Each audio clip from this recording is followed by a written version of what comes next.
नील अब बहुत ज़्यादा डर चुका है क्योंकि उसकी कलाई की घड़ी और फ़ोन में भी एक ही समय बता रहा है, वो भी रात के 12:15।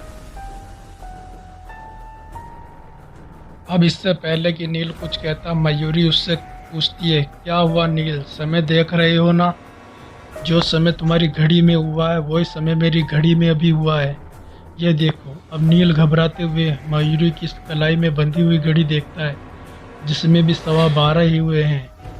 अब नील और भी ज़्यादा डर जाता है और खामोश सा सामने वाली सीट की ओर बैठ जाता है। आभा को मयूरी की बात पर बहुत गुस्सा आता है। वो कहती है, आप क्यों बार बार हमें डरा रही हो? ये कहकर वो नील के साथ खुद को बातों में व्यस्त कर लेती है, जिससे उसका ध्यान इस पिशाचिनी की बातों से हटा सके। बारिश भी बहुत तेज हो रही है, चारों ओर अंधेरा ही अंधेरा है। कुछ देर तक उन तीनों में खामोशी पसरी रहती है, लेकिन कुछ ही समय बाद नील फिर से नॉर्मल हो जाता है और अपनी सीट पर वापस आ जाता है।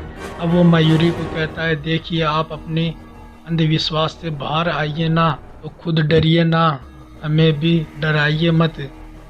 अब मयूरी कहती है, ठीक है, आपको भरोसा नहीं करना तो मत कीजिए।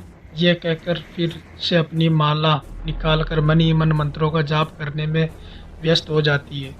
उस समय तक वो ऐसी ही खामोशी रहती है। फिर अचानक से मयूरी अपनी माला को अपने फर्श में रखती है और कहती है नील से, आप मेरे फर्श का ख्याल रखिएगा, मैं अभी आई। यह कहकर वो जैसे ही जाने लगती है तो तभी नील उसे आवाज़ देता है और कहता है, सुनिए, क्या मैं पूछ सकता हूँ आप कहाँ जा रही है? जी मैं वॉशरूम जा रही हूँ, और इस ट्रेन में जा भी कहाँ सकते हैं?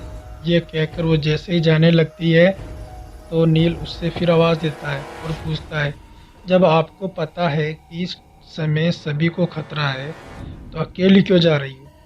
आप चाहे तो आबा को साथ ले जा सकती हो। मयूरी उससे मुस्कुराते हुए कहती है, जी नहीं, मेरे पास बहुत सी शक्तियाँ हैं, मैं अकेले भी जा सकती हूँ। यह कहकर वो चली जाती है और नील उसे हैरानगी से देखता है। जब आबा उसे कहती है, नील, मुझे लगता है कि जिस ट्रेन वाले पिशाचनी की ये बातें कर रही है वो और कोई नहीं बल्कि ये खुद ही है। नील आबा की बात सुनकर हैरान हो जाता है और कहता है, आभा तुम पागल हो गई हो क्या? इतनी खूबसूरत लड़की तुम्हें कहाँ से पिशाचनी दिख रही है?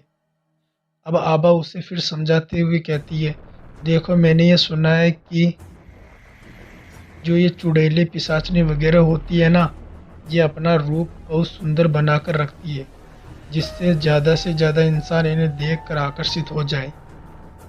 अब नील उसकी बात बीच में काटते हुए उसके करीब आता है और उसकी गालों से बिखरे हुए बालों को पीछे करते हुए कहता है, वैसे खूबसूरत तो तुम भी कम नहीं हो। उस मयूरी से तो कभी ऐसा तो नहीं कि वो ट्रेन वाले पिशाचनी तुम ही हो जो मेरा खून पीने आई हो? ये कहकर वो अपने हाथों से आभा के होठों को छेड़ने लगता है, लेकिन आभा तभी गुस्से में उसका हाथ पीछे झटकती है और कहती है, ठीक है, अगर मैं तुम्हें पिशाचनी लग रही हूँ तो खबरदार जो मेरे पास भी आए। अब जाओ अपनी उस मयूरी जी के पास। ये कहकर आभा फिर खिड़की से बाहर देखने लगती है। तभी नील उसका चेहरा अपनी ओर करता है और बहुत प्यार से उसकी ओर देखते हुए कहता है, अगर पिशाचनी इतनी सुंदर हो तो इंसान किसे चाहे, हम तो इस पिशाचनी को ही जी भर कर प्यार कर लेंगे। यह कहकर वो धीरे धीरे आभा के करीब आने लगता है, लेकिन आभा उससे दूर होकर कहती है, पहले मुझसे वादा करो हमेशा मेरे साथ रहोगे। अब नील अब आभा के हाथ में अपना हाथ रखता है और वादा करता है, चाहे कुछ भी हो लेकिन मैं कभी भी तुम्हारा साथ नहीं छोड़ूंगा। अब आभा भी नील की बाहों में सिमट जाती है और उसके होठों पर अपने होठ रख देती है। बाहर अभी भी बारिश हो रही है, मौसम बहुत भयानक है। काफ़ी देर बाद भी जब मयूरी नहीं आती है तो अचानक से नील आभा से अलग होता है और कहता है, आभा तुमने ध्यान दिया क्या? बहुत देर हो गई, अभी तक मयूरी जी नहीं आई, तुम एक बार जाकर देख क्यों नहीं आती? आभा डरते हुए कहती है, मैं नहीं बाबा, मुझे उससे बहुत डर लगता है, क्या मालूम कहीं वो ट्रेन वाले पिशाच नहीं निकले। मैं नहीं जाऊंगी। अब नील उससे कहता है, देखो आभा, सभी यात्री सो रहे हैं, मैं जाता हूँ ठीक नहीं लगता, इसलिए तुम ही चली जाओ प्लीज, एक बार मेरे कहने पर। अब नील उसे जोर देकर कहता है तो आभा मना नहीं कर पाती और डरती हुई धीरे धीरे वॉशरूम की तरफ चल देती है। आभा वॉशरूम के बाहर से आवाज़ लगाती है लेकिन कोई नहीं बोलता और कुछ ही देर में आभा चीख मारती है। उसकी चीख की आवाज़ नील तक पहुंच जाती है, जिससे वो दौड़ता हुआ आभा की तरफ जाता है। वो देखता है कि आभा वहीं ज़मीन पर गिरी हुई है और उसके माथे से खून आ रहा है। नील उसे उठाता है और उसका सिर अपनी गोदी में रखता है। अब वो उससे पूछता है, क्या हुआ आभा, तुम्हें ये चोट कैसे लगी? आभा नील को बताती है और नील, मेरा शक सही निकला, वो कोई नहीं बल्कि मयूरी ही वो ट्रेन वाली पिशाचनी है। ये क्या कह रही हो तुम आभा, ऐसे हो सकता है क्या? जरूर तुम्हें वहम हुआ होगा। नील एक ही पल में आभा से कई सवाल पूछ लेता है। नहीं नील, मुझे कोई वहम नहीं हुआ, मैं सच कह रही हूँ। मैंने उसे आज बहुत भयानक रूप में देखा। जैसे ही मैं उसके पास गई, वो देखते ही देखते एक भयानक सा पक्षी बन गई और मुझ पर अपने पंजों से वार किया, जिससे मैं नीचे गिर गई और मेरे सिर से खून निकलने लगा। आभा ने उसे सारी बात बताई।